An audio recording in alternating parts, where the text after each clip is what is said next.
Alors, je pense que nous avons parlé pendant beaucoup de temps, mais le recording n'avait pas pris. Donc, maintenant, je le mets en marche pour permettre à tout le monde d'être enregistré. Mais sinon, un petit récap. Voici un peu les activités de 2022. Alors, pour ce qui concerne 2023, comme nous avons déjà commencé, il s'agit de faire attention et de faire en sorte que chaque mois, tous les membres CMUSA sachent leur position. Alors, il y a eu beaucoup de discussions à ce niveau et ce que nous avons décidé de faire au niveau du bureau exécutif, jusqu'à ce que tout le monde soit à l'aise avec ces emails, c'est de vous présenter cette première colonne. Alors, la première colonne vous indique votre rôle, votre position, votre statut. Donc, en fonction de votre couleur, nous allons donc demander à chaque individu de nous contacter pour avoir beaucoup plus de détails. Je ne pense pas qu'on pourra faire cela lors des réunions. Donc, contactez-nous pour qu'on puisse vous donner beaucoup plus de détails. Donc, voilà un peu ce que nous avons décidé pour que, jusqu'à ce que vous soyez habitués à vos emails, que chaque personne ait l'information qu'il faut pour pouvoir savoir où est-ce qu'il se situe, comment est-ce qu'il se situe et comment est-ce que nous appliquons cela par rapport à nos textes. Donc, c'est vraiment important que chacun le sache. Donc, je ne vais pas perdre trop de temps sur ce sujet. Je vais simplement aller à l'autre point pour vous dire que le centre culturel CMUSA est toujours d'actualité et que nous allons toujours continuer de travailler sur ce dossier. En ce qui concerne les bénéfices CMUSA pour le coverage, alors, à ce jour, nous avons exactement, pas à peu près, mais nous avons exactement 106 personnes qui participent et qui sont actives dans le programme Life Insurance Benefit, Short-Term Disability et aussi Long-Term Disability. Je dis bien 106 participants au total. Alors, en ce qui concerne les bénéfices, nous sommes en ce moment à 25 000 $. Rien n'a encore changé. Et nous allons toujours continuer la discussion avec la maison d'assurance pour voir comment est-ce que nous pouvons augmenter justement ces bénéfices en fonction du nombre de participants. Alors, l'autre chose, c'est que depuis octobre 2023, nous sommes donc passés à une autre étape et donc le nouveau contrat a commencé et se termine le 1er octobre 2024.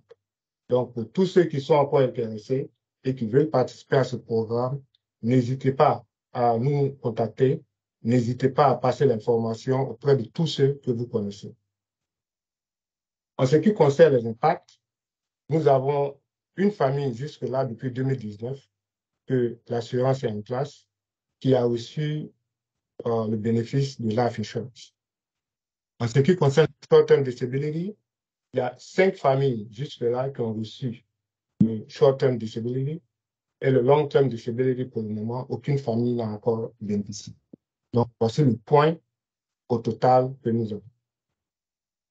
Alors, Monsieur Doué, si vous le permettez, je vais donc passer à nos finances. Et comme d'habitude, nous présentons toujours nos relevés bancaires.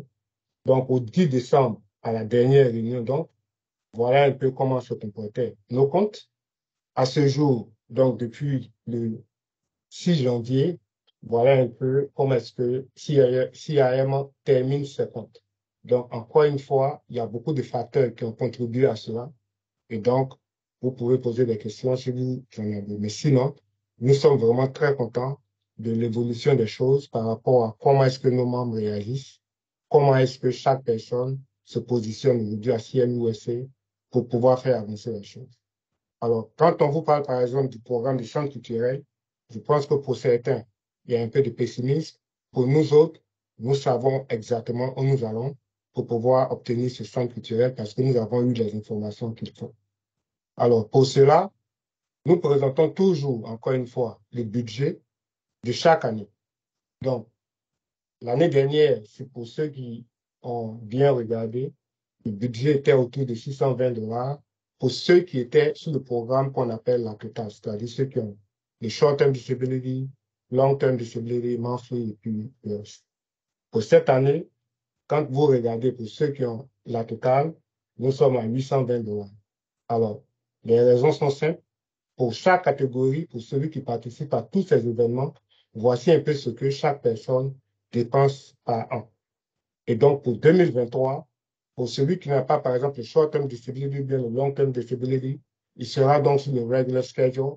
Et donc, lui, il sera autour de 520.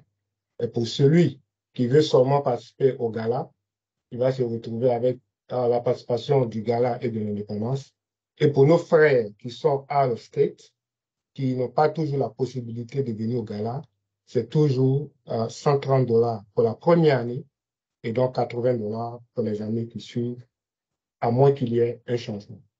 Alors, encore une fois, on peut toujours revenir sur ce tableau pour ceux qui ont encore quelques questions.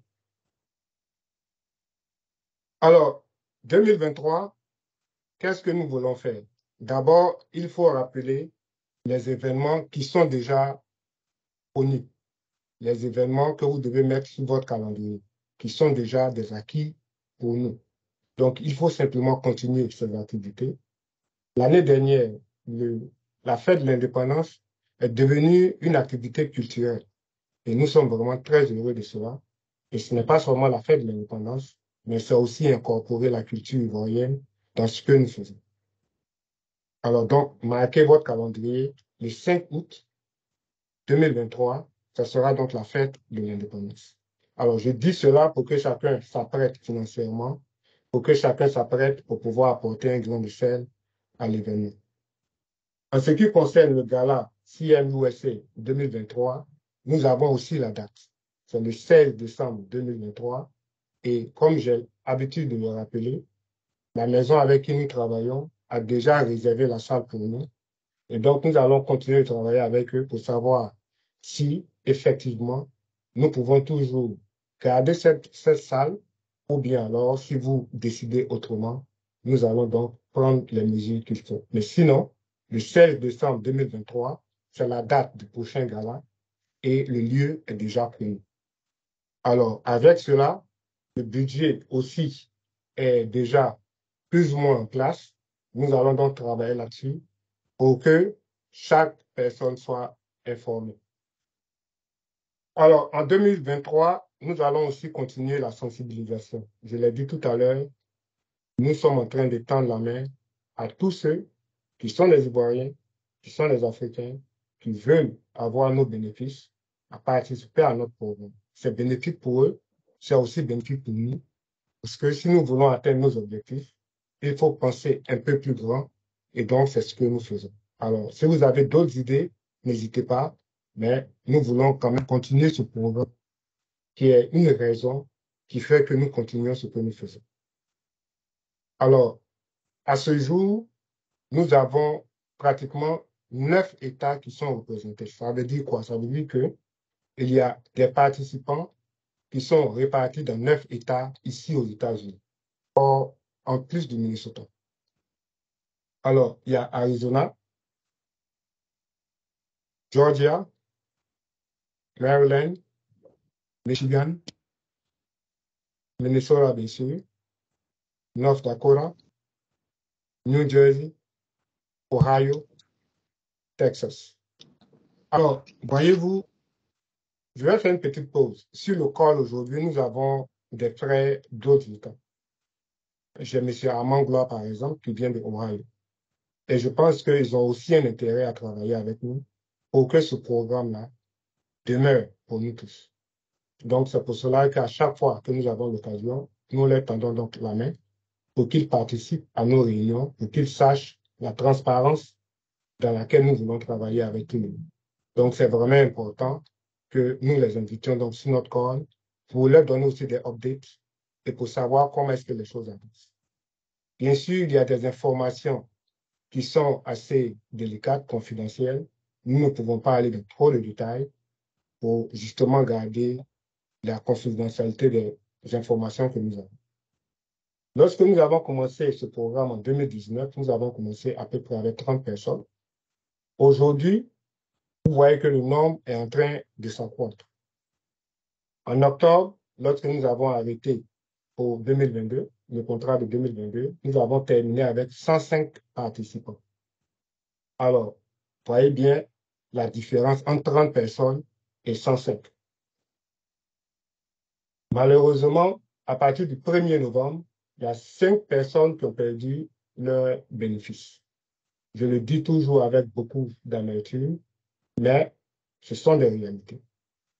Alors, ce sont des bénéfices qui sont vraiment mis en place pour que chaque personne puisse vraiment profiter de ce que nous avons mis à CMUSA. Et donc, quand des personnes perdent leurs bénéfices, voyez-vous, c'est un gros problème pour toute l'organisation. N'empêche qu'il faut continuer le travail et c'est ce que nous allons continuer de faire.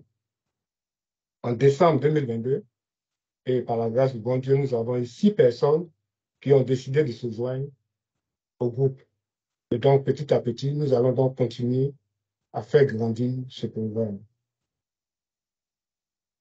Alors, pour des questions de temps, je vais donc accélérer un peu. Je pense que tous ceux qui participent au call ou bien qui nous joignent sont désormais habitués à ce tableau. Donc, je pense qu'à ce niveau-là, c'est de simplement passer l'information à tous les autres membres qui ne sont pas là, que vous connaissez, qui sont dans d'autres États, pour dire que ce programme-là existe. Et voici un peu les conditions pour participer. Si vous avez des frères, des sœurs, des connaissances, des personnes qui hésitent encore, contactez-nous. Nous allons set up des meetings avec eux, individuellement s'il le faut, par groupe, par moment, pour leur expliquer le bien fondé de ce que nous faisons. Alors, dans les divers, je pense que nous avons signalé cela pendant les réunions précédentes, pendant au moins 6 mois, je crois. Et donc, désormais, c'est effectif. L'utilisation des emails CMUSA, nous allons donc vous encourager à aller vers vos emails. Il y a plusieurs raisons. D'abord, nous devenons une organisation sérieuse et il est important que vous consultez donc vos emails pour avoir les informations officielles du CIMUSA. Donc, désormais, c'est ce que nous allons faire. Alors, beaucoup de personnes m'ont approché après l'annonce de l'utilisation des emails. Pourquoi est-ce qu'on n'utilise pas les WhatsApp? Les WhatsApp seront toujours utilisés, mais pour d'autres occasions. Ça peut être peut-être pour les fêtes, ça peut être peut-être pour des événements sporadiques, mais les WhatsApp ne sont pas notre moyen de communication officiel. Donc, je vais demander à tout le monde de faire un effort. Regardez vos emails. Tous les meetings sont déjà programmés. Allez-y, acceptez le meeting. Il va apparaître sur votre calendrier. N'attendez pas à la dernière minute pour nous joindre. Dès que quelqu'un a des problèmes, appelez-nous. Donnez une adresse email qui vous est facilement accessible, de préférence CMUSA, et on pourra vous aider. Avec CMUSA, si je m'appelle par exemple Guy Zorobi, et c'est valable pour tout le monde, c'est toujours votre prénom, point, votre last name, at cmusa.org. Voici l'adresse de tout le monde. Donc, le prénom, point, le last name, at cmusa.org. C'est vraiment important. Si vous avez besoin d'envoyer des informations à quelqu'un d'autre, utilisez vos emails. Et je pense qu'avec l'habitude, on va passer à une autre étape. Je l'ai dit à plusieurs reprises et je vais encore revenir là-dessus. Les cas de décès sont toujours douloureux. Je vais encore prendre et saisir cette occasion pour dire encore, il y a Audouin Djoro qui a perdu son père l'année dernière. Et donc, les funérailles vont se dérouler à partir même d'aujourd'hui. Donc, M. Debo est là. S'il y a d'autres questions qui me manquent, enfin, si je n'ai pas peut-être des réponses, il pourra donc m'aider. Mais sinon, en fonction de ce que je sais, aujourd'hui, 7 janvier, à partir de 18 h, et si vous regardez encore sur vos emails, l'adresse est là-bas, je vais encore amener ça tout à l'heure. À partir de 18 h, donc, il y aura donc des chants religieux en la mémoire de son père. Et ça sera donc à l'église aujourd'hui. Le 14 janvier 2023, il y aura les funérailles où tout le monde pourra faire donc son yaku. Donc, encore une fois, nos condoléances à M. Djobé. Il y a aussi notre jeune frère, Yao Julien, qui a perdu son père au pays. Il est en ce moment retourner en Côte d'Ivoire pour les funérailles. Il sera de retour incessamment. Et donc, quand il viendra, ben, tous ceux qui peuvent l'appeler Peludi Yapo, ça sera vraiment bien reçu. Alors, j'ai encore eu une triste nouvelle pour ceux qui ne sont pas informés, et donc je vous l'annonce de façon officielle. Edith Goma m'a appelé le 1er janvier, tout en pleurs, pour me dire qu'elle vient de perdre son père. Alors, pour tous ceux qui peuvent, rentrer en contact avec Edith et Blaise pour leur dire Yapo. Aujourd'hui, ils sont nos premiers membres à Arizona. Ils sont à Arizona, et donc nous allons garder le contact avec eux pour savoir comment est-ce que les choses se passent et pour que chaque membre CNUSC puisse apporter son soutien à la famille. Donc, voilà un peu les quelques tristes nouvelles qui malheureusement font partie de la vie et qui me mettent donc dans une position assez émotionnelle à chaque fois que je dois en parler. Alors, pour avancer, la prochaine réunion donc est sur votre calendrier. Je vais quand même rappeler la date. Le CNUSC Service Package existe toujours, mais je pense que le plus important, c'est la date de la prochaine réunion. Même lien, c'est toujours sur votre email. Même lien, le lien ne change pas. La date, c'est le 4 février 2023, 13h30, 15h. Voilà un peu pour les divers ce que j'avais. Et dans l'autre partie de ces divers-là, pour tous ceux qui ont participé au gala, nous avons besoin de vos feedbacks. Nous avons entendu beaucoup de choses après le gala, mais il serait bien que les membres CNUSC qui ont participé aussi au gala nous disent ce qu'ils pensent, qu'est-ce qu'il faut faire pour améliorer. Voilà, nous avons déjà eu beaucoup de feedback à ce niveau, mais ce serait intéressant d'entendre aussi de façon de vive voix ceux qui étaient là, qu'est-ce qu'ils souhaitent voir et comment est-ce qu'on peut améliorer ce programme. Parce que s'il doit devenir une tradition, il faut que on sache ce que vous pensez et comment est-ce qu'il faut améliorer ce programme.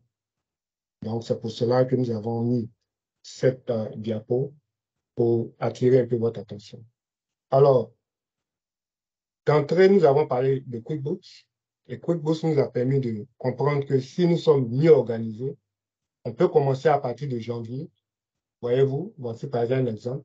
Jusqu'à ce que la date délai arrive, nous pouvons donc rentrer dans notre budget.